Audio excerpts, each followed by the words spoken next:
इस video को लाइक करें, हमारे चैनल को सब्सक्राइब कर बेल आइकन जरूर प्रेस करें हमारी न्यू वीडियो सबसे पहले देखने के लिए।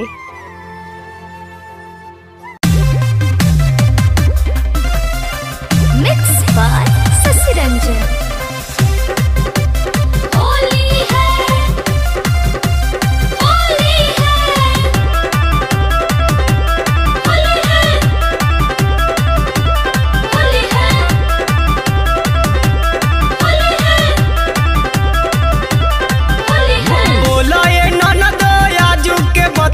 कैसे टूटल है नाकी के नथिया,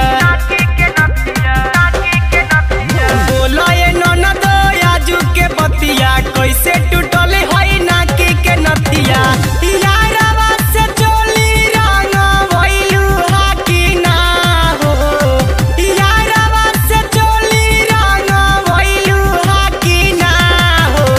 सरसों में सुतलू हा नहइलू हा कि ना हो, सरसों में सुतलू हा नहइलू हा कि ना हो, तेलहन में सुतलू हा।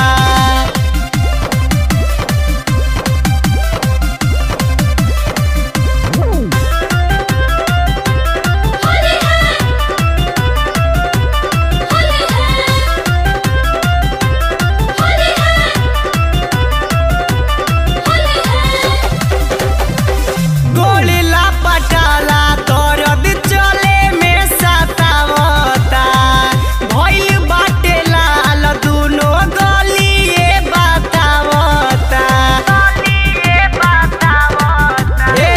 गोलिला पटाला दर्द चले में सतावता, भइल बाटे लाल दुनो गलिए बतावता। मारत खानी माजा सारा मोइलू हा कि ना हो, मारत खानी माजा तुला जइलू हा कि ना हो। सरसों में सुतलू हा नहइलू हा कि ना हो, सरसों में सुतलू हा नहइलू हा कि ना हो, तेलहन में सुतलू हा।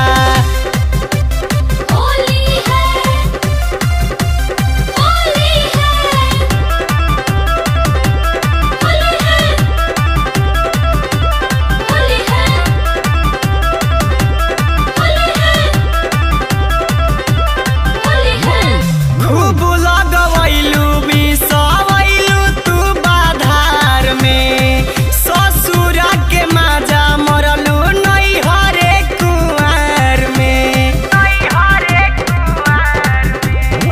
खूब लगवैलू मिसवैलू तू बाधार में, ससुरा के माजा मरलू नैहरे कुंवार में।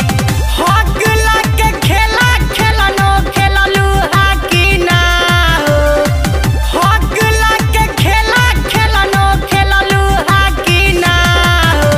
सरसों में सुतलू हा नहइलू हा कि ना हो, सरसों में सुतलू हा नहइलू हा कि ना हो, तेलहन में सुतलू हा।